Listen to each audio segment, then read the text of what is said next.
বিশ্বকবি রবীন্দ্রনাথ ঠাকুরের লিপিকা কাব্যগ্রন্থ থেকে আজ আমি একটি বিখ্যাত ছোট্ট কবিতা পাঠ করে শোনাচ্ছি। কবিতা কথিকা শুরু করছি। এবার মনে হলো মানুষ অন্যায়ের আগুনে আপনার সমস্ত ভাবি কালটাকে পুড়িয়ে কালো করে দিয়েছে। সেখানে বসন্ত কোনো দিন এসে আর নতুন পাতা ধরাতে পারবে না। মানুষ অনেক দিন থেকে একখানি আসন তৈরি করছে। সেই আসনই তাকে খবর দেয় যে তার দেবতা আসবেন, তিনি পথে বেরিয়েছেন।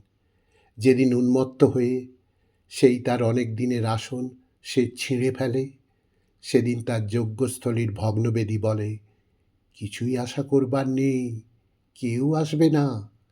তখন এতদিনের আয়োজন আবর্জনা হয়ে ওঠে। তখন চারিদিক থেকে শুনতে পায়, জয় পশুর জয়।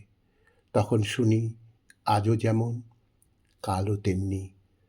সময় চোখে ঢুলি দেয়া বলদের মতো চিরদিন একই ঘানিতে একই আর্তস্বর তুলছে। তাকেই বলে সৃষ্টি। সৃষ্টি হচ্ছে অন্ধের কান্না। মন বললে, তবে আর কেন, এবার গান বন্ধ করা যাক। যা আছে কেবলমাত্র তারই বোঝা নিয়ে ঝগড়া চলে, যা নেই তারই আশা নিয়েই গান।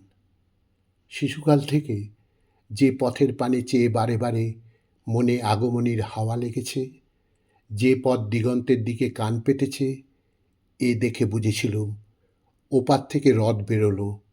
সেই পথের দিকে আজ তাকালেম, মনে হলো সেখানে না আছে আগন্তুকের সাড়া, না আছে কোনো ঘরের।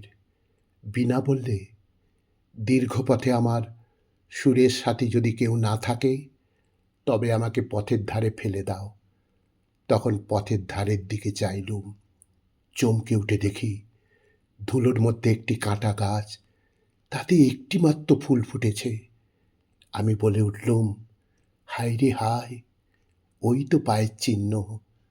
তখন দেখি দিগন্ত পৃথিবীর কানে কানে কথা কইছে। তখন দেখি আকাশে আকাশে প্রতীক্ষা।